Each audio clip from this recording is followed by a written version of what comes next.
reviews. Today I'm going to be reviewing Bohemian Rhapsody. And Scaramouche, will you do the fandango? Thunderbolts and lightning, very, very frightening me. This Bryan Singer directed biopic follows the story of the band Queen and its enigmatic, iconic frontman Freddie Mercury. I'm personally a huge fan of Queen. This movie meant a lot to me before I even saw it. I mean, my extremely public renditions of Bohemian Rhapsody have been well documented over the years. So I was really excited to watch this film and to watch Freddie Mercury translated on the screen. And Bohemian Rhapsody has a bunch of hits and also a bunch of misses, but what it does really well is that it feels like an absolute celebration of the band and of the music and of the man himself. So as a film, I wish there was a lot of things that were done differently, but as an experience, it was actually pretty emotionally and musically satisfying for me. The movie more or less is pretty light-hearted, which makes it easy to sit through, and it also does a really good job at positively exploring and celebrating the enigmatic creature who is Freddie Mercury, who is played brilliantly, by the way, by Rami Malek.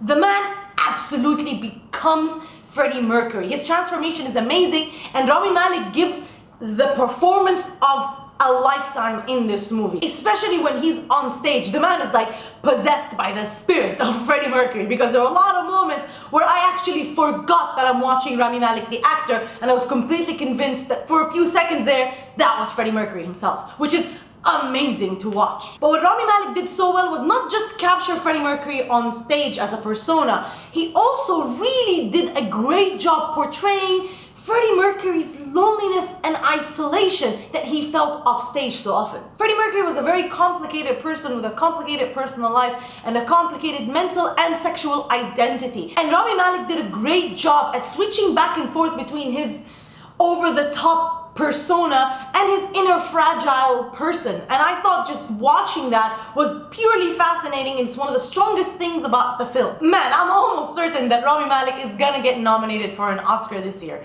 and if he doesn't, it's a shame. Shame. Thankfully, Brian May and other members of the band are actual executive producers on the film, which meant we got to enjoy the Queen classic songs in all their glory, and that was just such a fantastic, fun time at the theater.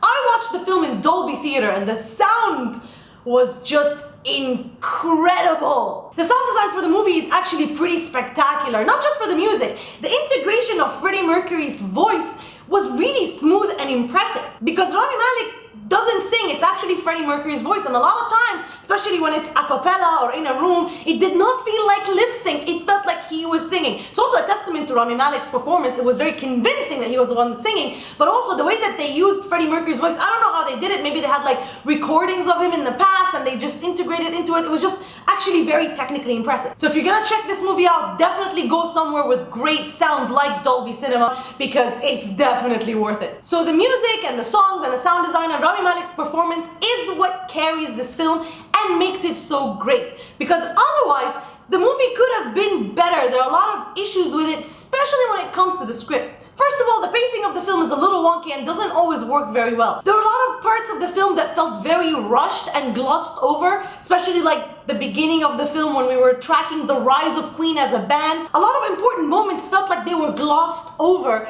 and we just didn't have enough time to really absorb the information or experience it properly. It's like being on a city tour and you pass by a really cool landmark and you want to stop and take photos, and the driver's like, sorry, we can't stop, no parking, we have to go. And you're like, wait, no! And there were also important people in Freddie Mercury's life that did not get the screen time they deserve. The thing is, this is Freddie freaking Mercury. He's a very complicated person, and I didn't feel like the film really dug deep and explored the complexities of his character and his personal life. I mean, everything was there, his love life, his homosexuality, his partying, it was there, but it was just there, nothing more. And even his complicated relationship with his bandmates was portrayed at a very shallow level. As with many biopics, the movie takes a lot of liberties when it comes to, facts about Queen and about Freddie Mercury, and the timeline is a little inaccurate and weird, especially when it comes to Freddie Mercury's AIDS diagnosis, and that kind of got annoying to me. At the end of the day, I think a big mistake was made in the structure of this film. It was a very linear, straightforward kind of structure with the typical rags to riches, rise to fame type of story.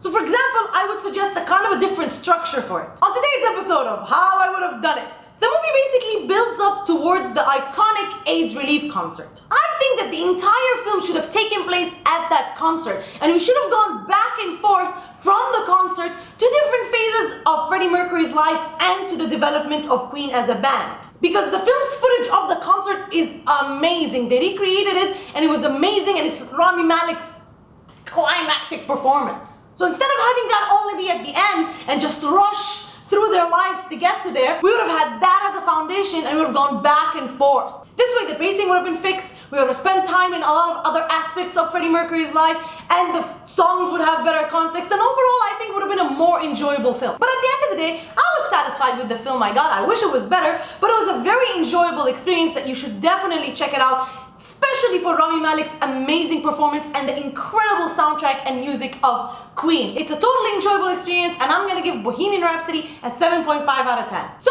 have you seen Bohemian Rhapsody? Are you Queen fans? Let me know in the comment section, what is your favorite Queen song? Feel free to shout out any lyrics to any song, even though I think I have an idea of what song you're gonna put the lyrics to. Feel free to do that, and as always, like, share, and subscribe, but don't forget to ask me what you'd like me to review for your next.